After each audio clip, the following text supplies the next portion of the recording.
Olá, bom dia. Hoje a gente vai dar continuidade, vamos finalizar a matéria sobre reprodução. Tá? Então, a nossa aula hoje é métodos anticoncepcionais e infecções sexualmente transmissíveis.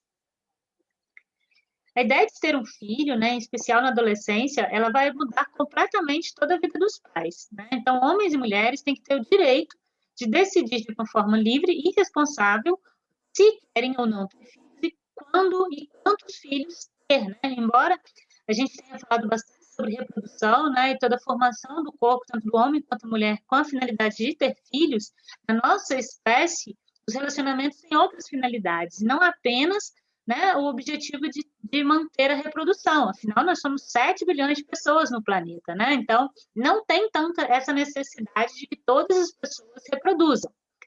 O planejamento reprodutivo é um direito de todos, né? Então, seja adolescente, jovem, adulto, e esse planejamento familiar da reprodução, ele deve ser feito sob a orientação de profissionais da saúde, que vão ajudar na escolha de qual o método mais eficaz para evitar, né, ter uma grande quantidade de filhos. Os métodos anticoncepcionais são aqueles métodos que vão servir para evitar uma gravidez. Né? Então, método anticoncepcional são formas que se tem para evitar uma gravidez. Os métodos eles podem ser naturais ou métodos não naturais. Naturais são aqueles que mudam apenas o comportamento das pessoas. Né? Existem dois que eu vou citar aqui, mas eles não são confiáveis, são os menos confiáveis de todos. E os métodos não naturais. Os métodos não naturais são aqueles que utilizam fontes externas, que podem ser químicas ou mecânicas. A gente vai falar de cada um desses métodos. Aqui eu fiz um organograma, né, só para a gente entender melhor os métodos naturais, que é a tabelinha, e coito interrompido. Os métodos não naturais podem ser químicos, os espermicidas e a pílula anticoncepcional, e os não naturais mecânicos, que é a camisinha ou preservativo, diafragma e o dispositivo intrauterino, que é o DIU. Então, primeiro nós vamos falar sobre os métodos que são naturais, né, que são apenas comportamentais, que são aqueles que têm a menor eficácia de todos, né? Então, esses métodos são aqueles pelos quais se procura evitar a gravidez apenas como uma mudança do comportamento sexual. Um dos principais exemplos é a tabelinha, que consiste em ter relações sexuais durante o período fértil da mulher, né? Então, nos dias da provável ovulação, não são realizadas relações. Enquanto o coito interrompido, ele consiste em retirar o pênis da vagina antes que haja uma ejaculação. Os dois métodos têm baixíssima eficácia, né? Então eles não funcionam. Primeiro, né, com relação à tabelinha, pois os ciclos menstruais eles podem apresentar irregularidades em relação ao coito interrompido, que as secreções que são eliminadas pelo pênis antes mesmo da ejaculação, elas podem ter espermatozoides, então elas podem causar uma gravidez também. Aqui eu coloquei só para exemplificar, né, como que é o uso da tabelinha, vamos relembrar, né, como que é o período de ciclo menstrual. Então, suponhamos aqui que a menstruação venha no dia 1, né, a gente conta todos os dias da menstruação, conta mais ou menos 14 dias depois do primeiro dia da menstruação. A ovulação ocorre provavelmente nesse 14º dia, que é no dia 14. Né? Então, provavelmente é aqui. A gente sabe exatamente? Não. Então, considera-se todos esses 5 dias aqui em torno do dia 14 como dias férteis, dias da provável ovulação. Então, se a mulher não quer engravidar, ela não terá relações sexuais nesses dias aqui. Isso é eficiente? Não, porque pode ocorrer ovulações fora dessa data prevista. Nosso corpo não é uma máquina, né? Então, não tem como fazer uma previsão tão acurada do assunto. Né? Aqui outro exemplo, né? Então, se a menstruação vem no dia 1, você conta mais ou menos 14 dias, a ovulação é aqui no dia 14, dia 15. Todos esses dias marcados com um X são os dias em que não deve ter relações sexuais, pois tem mais chances de engravidar, né? Então tem que fazer isso todo mês. Então percebam que a chance de errar é muito alta, né? Então é muito comum que muitas mulheres engravidem, né, fazendo uso desse método, que é pouquíssimo eficaz.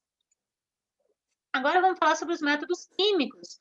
um dos mais eficientes, né, um dos mais difundidos, é o método químico hormonal, que é a pílula anticoncepcional. O comprimido da pílula anticoncepcional, né, ele é tomado via oral, geralmente é composto por dois hormônios, que são os estrógenos e as progesteronas, são hormônios sintéticos, mas eles são semelhantes aos hormônios naturais da mulher, né? Eles são os dois hormônios femininos, estrógeno e progesterona. E como o nível desse hormônio ele vai ser mantido sempre o mesmo quando a mulher toma o anticoncepcional, não vai haver ovulação. Por quê? Porque a variação no nível desse hormônio faz com que ocorra tanto a menstruação quanto a ovulação, né? Que é a liberação do óvulo. Se não ocorre ovulação, não tem como haver fecundação, não tem como haver gravidez. Então, esse método ele tem uma eficácia extremamente alta, né? Então, é só importante a gente considerar que existem níveis diferentes de hormônios, né? A gente não pode tomar qualquer pílula anticoncepcional, o ideal é ir ao ginecologista e o ginecologista indicar qual é o mais adequado para cada idade, para cada pessoa, porque pode haver efeitos colaterais, né? Então, isso tem que ser indicado qual é o mais adequado. Mas ele é o que é um dos métodos com maior eficácia, tá bem? Ele impede a ovulação. Sem ovulação, sem fecundação, sem gravidez indesejada. Só que ele tem que ser, uma coisa importante é que ele tem que ser tomado regularmente, né? Então, todos os dias. Vejam que ele vem com os diazinhos da semana. Porque se você esquecer um dia, todo o tratamento fica comprometido, né? Então, tem que ter uma regularidade e uma disciplina muito alta para fazer uso desse método. Ele tem que ser usado corretamente. Outro método químico são os espermicidas. Espermicida é uma substância química, né, que mata os espermatozoides. Geralmente, esses espermicidas eles são utilizados junto com outro método, que é o diafragma.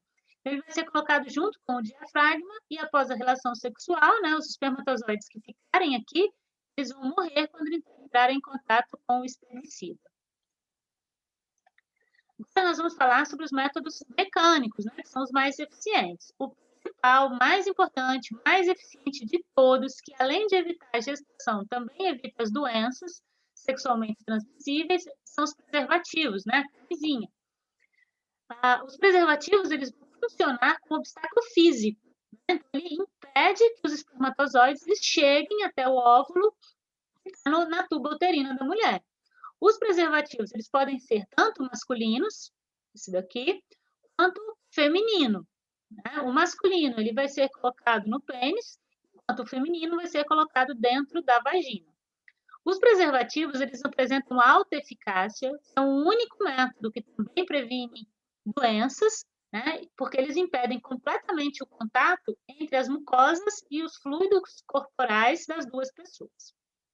Aqui eu coloquei uma imagem, né, como que deve ser utilizado tanto a camisinha masculina quanto a feminina. É importante destacar, né, que as duas pessoas não podem usar, né, ou o casal faz uso do masculino ou faz uso do feminino, não pode usar os dois simultaneamente. Isso implica, né, e atrapalha o funcionamento do preservativo.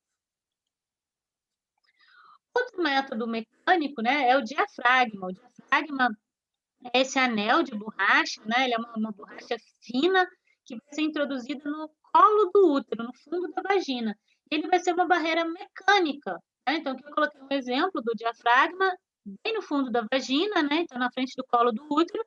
Impossível do espermatozoide, não posso falar que é impossível, né? Mas é muito difícil do espermatozoide conseguir passar dentro do útero e até a tuba uterina para que haja fecundação, né? Então, o diafragma ele faz uma barreira que impede a passagem dos espermatozoides, mas ele não previne contra doenças, né? Apenas contra a gravidez.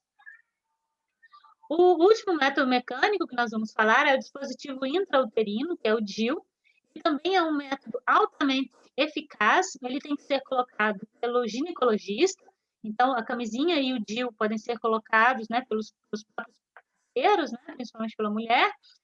Já o DIU não, né? O DIU é o ginecologista que coloca, porque ele fica dentro do útero. Olha o nome, dispositivo intrauterino. Então, ele fica dentro do útero. É colocado aqui dentro do útero.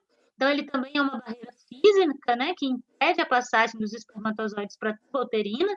Ele tem outras formas formas de atuação também, né? Ele provavelmente impede que o espermatozoide ele passe aqui, mas também é possível que ele impeça que, depois que haja fecundação, impede que haja anidação, né? Que é a implantação do embrião aqui no útero. E alguns dispositivos também apresentam hormônios que vão impedir o desenvolvimento do endométrio. Então, hormônios anticoncepcionais também. É um método extremamente eficaz, mas também não evita as doenças. Além, né, desses métodos, existem os métodos que são irreversíveis, são métodos cirúrgicos, né? Então, são cirurgias. Para as mulheres, existem a ligadura ou laqueadura tubária.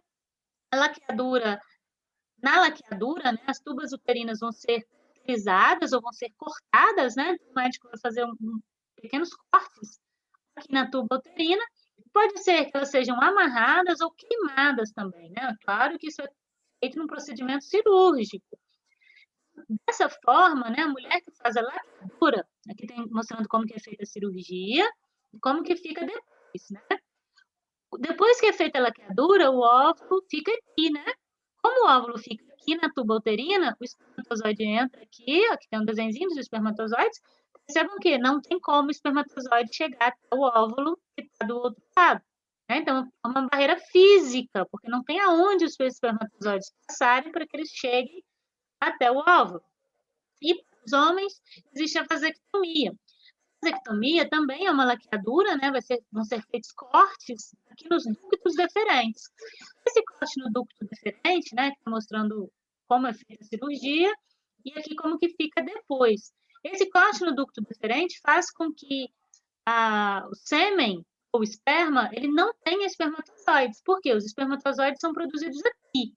Então, não tem como esses espermatozoides chegarem, né, até a uretra para serem eliminados no momento da ejaculação. Então, o homem tem ereção, tem ejaculação, porém, não tem presença de espermatozoides no sêmen. A pílula do dia seguinte. Né? A pílula do dia seguinte, ela não é um método anticoncepcional, ela é um método de reparação. Né? Então, fez a relação sexual, não tomou nenhum cuidado, não utilizou nenhum método.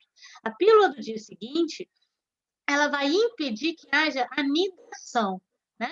Caso tenha havido a fecundação, ela vai impedir que aquele embrião ele se fixe no útero, né? Mas ela pode trazer sérias consequências, porque ela tem uma dosagem tão alta de hormônios, né, que tem uma grande quantidade de efeitos colaterais que elas podem trazer, ela tem uma quantidade tão grande de hormônio que pode causar tudo isso.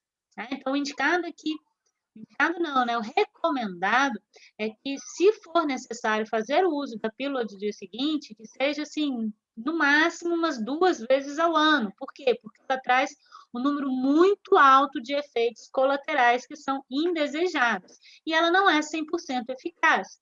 Né? Então, e ainda que ela previna contra uma gestação indesejada, ela não vai prevenir contra nenhuma doença.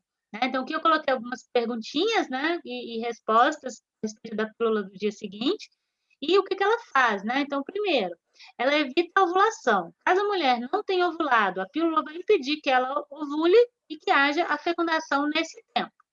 Ela pode causar uma barreira para os espermatozoides, porque ela altera completamente o pH vaginal, então ela cria um ambiente hostil aqui, né, impedindo que os espermatozoides cheguem até a tuba uterina. Caso já tenha ocorrido a fecundação, ela impede que haja anidação, né? Ela pode causar algum sangramento e dessa forma o embrião não consegue se fixar aqui no útero. Aqui eu coloquei algumas perguntinhas e respostas, né? Como a pílula deve ser tomada, né? 2 tipos, uma dose única e o outro em 2 doses, né? Ela deve ser usada no máximo 72 horas após a relação sexual. Quanto mais tempo se demorar para tomar, menor vai ser a eficácia. Essa é uma pergunta muito comum, né? A pílula do dia seguinte é abortiva? Não, né? A gravidez, ela ocorre após a implantação do embrião no útero. A pílula do dia seguinte, ela impede justamente que isso aconteça. Então, ela não é um método abortivo porque a mulher ainda não está grávida. Ela impede que isso aconteça. Há efeitos colaterais? Sim, muitos, né? O mais frequente é uma alteração no ciclo menstrual, muita dor de cabeça, sensibilidade nos seios, vômitos, náuseas. Como eu falei, ela é uma dose muito alta de hormônio, então ela traz sérios efeitos colaterais. Contraindicação? Sim, também, né? Ela traz vários riscos para quem sofre de hipertensão, obesidade, doenças do sangue, doenças vasculares, então ela tem uma série de contraindicações. E como eu já falei, ela não é um método contraceptivo. Ela só deve ser usada em casos excepcionais, né? Então, essa dose muito alta, ela traz muitos riscos à saúde. Agora vamos fazer uma pausa e depois assistam a aula sobre as doenças ou infecções sexualmente transmissíveis.